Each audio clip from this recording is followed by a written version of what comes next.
I'm your host Kinetic, and you're watching GameOnEnd.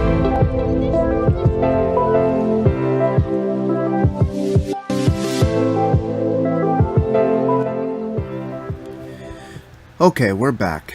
Let's take a look at this mailbox. Alright, so we've got some of our BOEs back, but our cloth has sold, so let's grab this.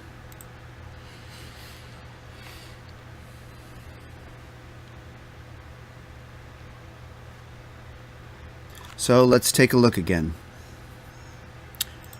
Let's go to our auctioning tab. Let's take a look at the BOEs.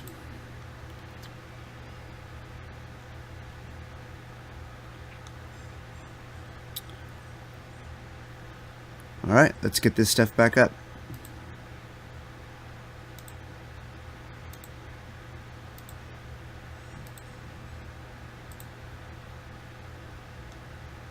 Okay, and then we can click restart here. And then let's take a look at the crafting reagents here.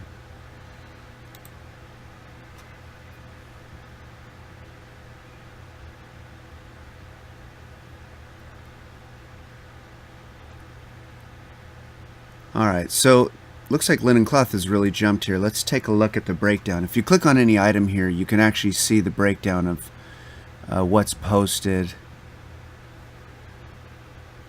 and the pricing here. So 6 gold per.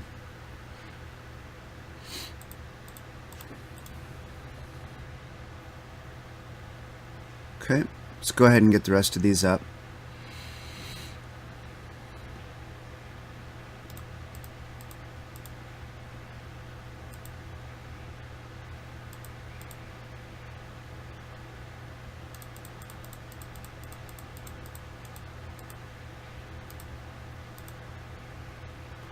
Okay, so as you can see there, it did our clam meat in stacks of 5 first, and then it cleaned up the last couple in singles. And these murloc fins, well, you know what, let's just go ahead and post them.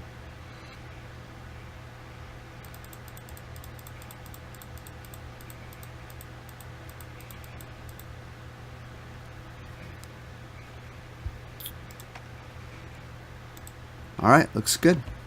Let's check the mail.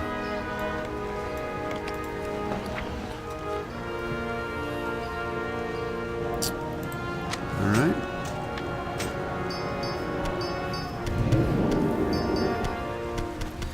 So the mailing module for Trade Skill Master, as you can see here, by default shows you your inbox and shows you a breakdown, and you can basically remove items from the mailbox by either of these categories.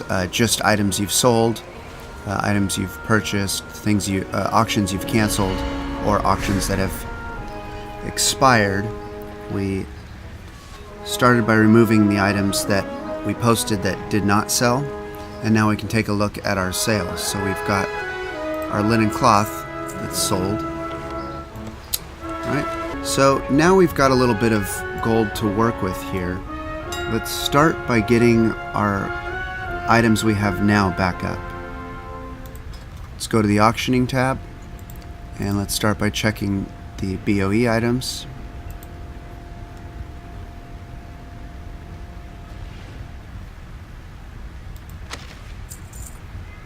Okay.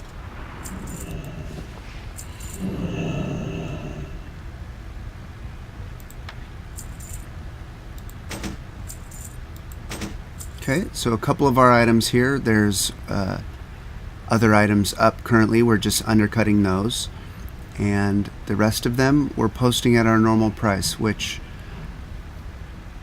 is great. Alright, so we'll restart this. Now let's take a look at our crafting.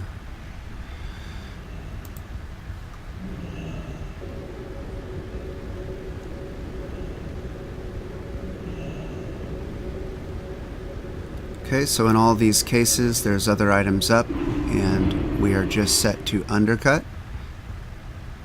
That's fine.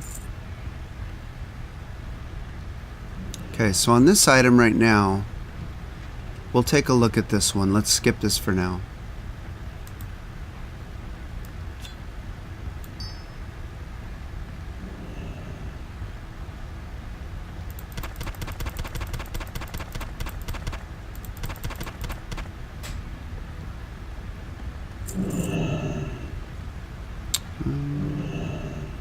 Skip this one as well.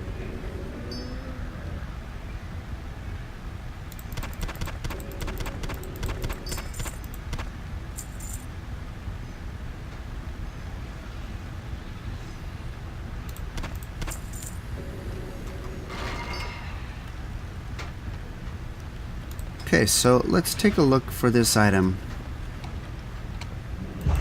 Click in here, hold down Shift and left click the item, and that will give us a search for just this item. Okay, so as you can see, our operation, the price that we want to sell for, was trying to undercut, and since this lower auction was above the vendor selling item, it was still attempting to undercut, but 70 silver is a lot lower than the current market value and also the regional market average. We're looking at prices here of about 9 gold. The historical price, so over the last 60 days, this item has typically been posted for 7 gold, 79 silver. But the region's sale average, the price that it usually gets purchased for, is 2 gold 25. So either way, this 70 silver item is making a problem. Now what we could do is, there's only one, we could leave it there, somebody will buy it out, and then we can undercut this 4 gold, and that's still great, that's above the region sale average. Or what we can do is what they call a soft reset, and that is when there's a large gap in pricing here, we can say we now have the gold to buy out up to a price that we really want to sell for, and to make sure that the first person that comes looking for this given item doesn't say, oh hey great, I got one, it was 70 silver. What we're going to do is we're going to buy that one out. We will go get that, which also nicely gives us a stack of 5. So we'll click our buys here.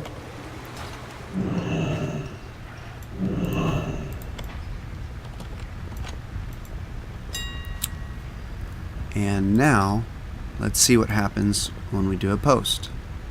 Okay, great. We now have a stack of 5 posted for 3 gold 99 silver per item.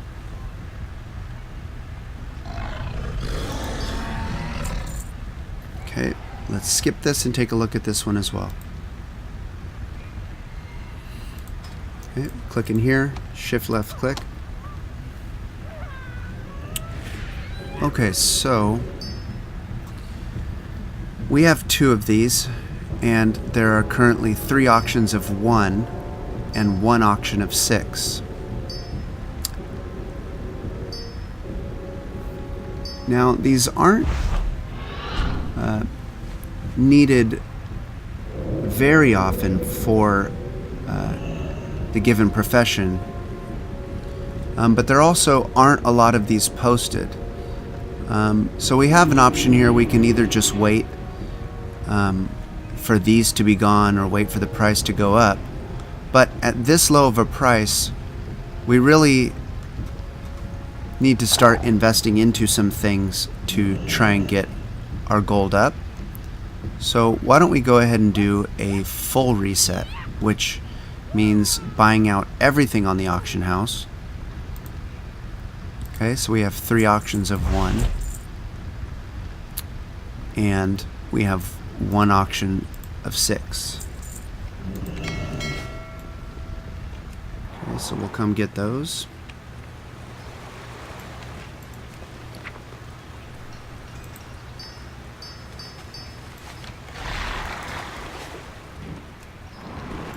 Okay, so that leads us to our next point here. We have 11 of these. Let's pull up Trade Skill Master by typing /TSM. And let's take a look at our operation to sell these reagents. So our minimum price right now is just 150% of the price that it sells to the vendor for. And when auctions are below our minimum price, we're just posting at our minimum price.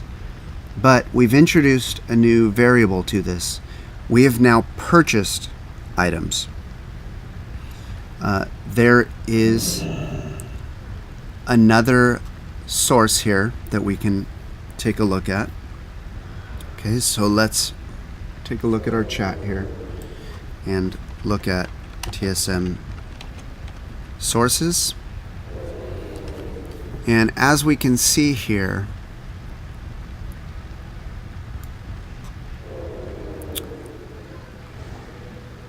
we have a couple of sources that are based on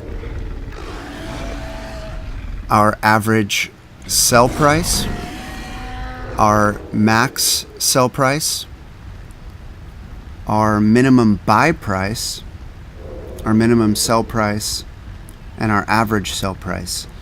Now, this is kind of up to you. You can play around with these numbers and see what comes out, but we have now bought items, so we don't want to lose money.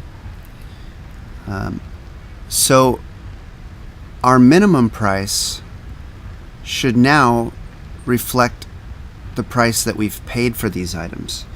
So there's a couple things we can look at here. We can add in,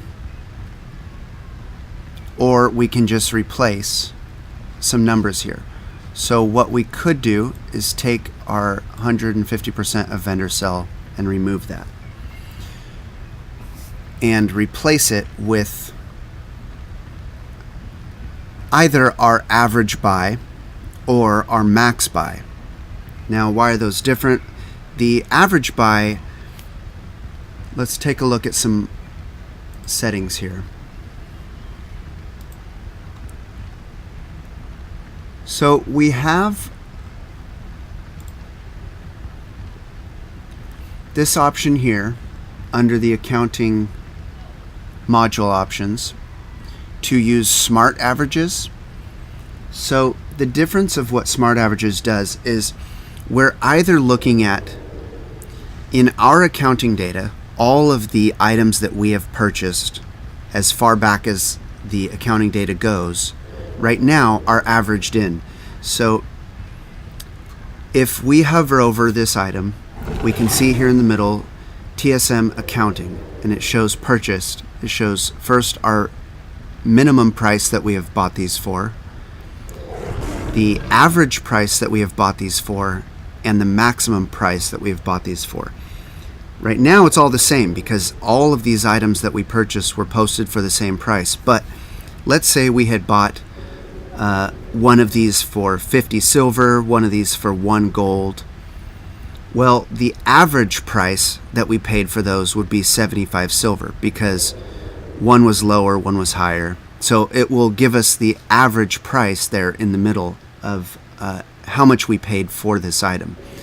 So if we tell the operation, the price that we want to sell these for, that we want to sell it for the maximum that we've paid for one of these, then we would never sell it for, in that example, of 50 silver or 1 gold. Then we would never sell these for less than 1 gold, which may be what you want on certain items. Or we could put in the average buy, which then TSM will calculate the average price that we've paid for these. So yes, maybe we paid 1 gold for one and 50 silver for another. So if we sell these for more than 75 silver, then in that case we would still be making a profit because one we bought for lower than that and one we bought for a little higher. But the average price is all that matters, because as long as we sell everything we have for more than that average price, then we're still okay. We're still making a profit. So that's a thing you kind of have to play with, of what numbers you're more comfortable with. A lot of people just go with their maximum buy price, in that it doesn't matter. Sometimes you get things for lower and there's more profit built into it. Some things you pay a little bit more for, especially when you're doing soft resets, things like that. You may not make a profit on every item that you're selling, but the ones that you bought for a much lower price definitely makes up for the ones that you sell at basically breaking even. That can be definitely a good strategy if you're doing a lot of resetting in markets. The Smart Averages checkbox, instead of using the entire historical data to average out this purchase price, instead what it will do is ignore items that are already sold. So let's say last week we bought some of these for 2 gold and then sold them for more than that at a profit. But this week we've bought some out for 64 silver, which is what we just did. And if our operation tells us to never sell it below our maximum purchase price, well, we could sell these that we bought for, 1 gold and still be making a profit. But if we don't have this Smart Averages checked, this will say, but yeah, last week we bought these for 2 gold, so if we sell these for 1 gold, that would be a loss. It doesn't care that we bought these ones for cheaper. So what Smart Average does, if we read it, is it only gives us the average price for the items we currently have. So it knows, hey, there's 11 in our bags, so what was the price we paid for the last 11 of these items? And then it will average that out individually. So in most cases, for markets that you want to do resets or flipping, which is buying items at a lower price and selling them for a profit, the Smart Averages is probably the way to go, because that gives us the most flexible pricing. So we'll go ahead and check that and go back to our operation.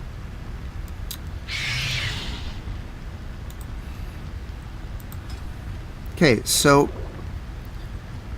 let's say we're going to go with our average buy price. With that Smart Average price checked, that's going to give us the most accurate pricing for what we paid for what's in our bags here. But what happens if we have an item now, if we replace this vendor cell with average buy? Well, that's great for these because we have bought some of these, but this operation is assigned to other things, such as our linen cloth that we had, etc.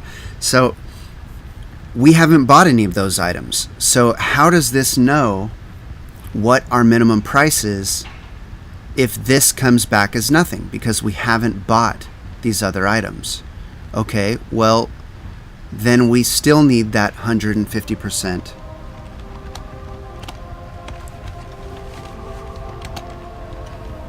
vendor cell, right? But how do we tell it which one to use? Well, we should never be selling anything for less than we can just sell it to the vendor for. But we also want to reference this average buy price. So we can get into some more math here. We have descriptors like max. What maximum does is says whichever of the items we have listed in here is higher, use that number. So if we say the maximum of either 150% vendor sell or our average buy price, in brackets here, then this will say, okay, whichever of these two numbers is higher. We don't want to post it for less than either what we could sell it to a vendor for or the average price we have paid for this item. If this comes back as nil, as in there's no information for this, we haven't bought this item, then it's going to default to this. And if we have bought the item and we've paid more than what it sells to the vendor for, then we will sell it for this price so that we don't lose money. So let's go ahead and load that in. And now we have other operations here that are also selling the same items. So we want to select all, copy that, and replace that. And that's our new minimum price for all crafting reagents. So let's go back here, auctioning, and see what this gives us now. Okay, so there are no items up on the auction house because we bought everything out. That's great. So we are now just posting at our normal price, which is stacks of 5, which we can do 2 of those for 3 gold, 69 silver. And then we have 1 left over, and we're going to post that 1 at the same price. And great. That will do it for this episode. If you've enjoyed this, remember, pressing the like button is absolutely free. Subscribe and stay tuned for more Game on End.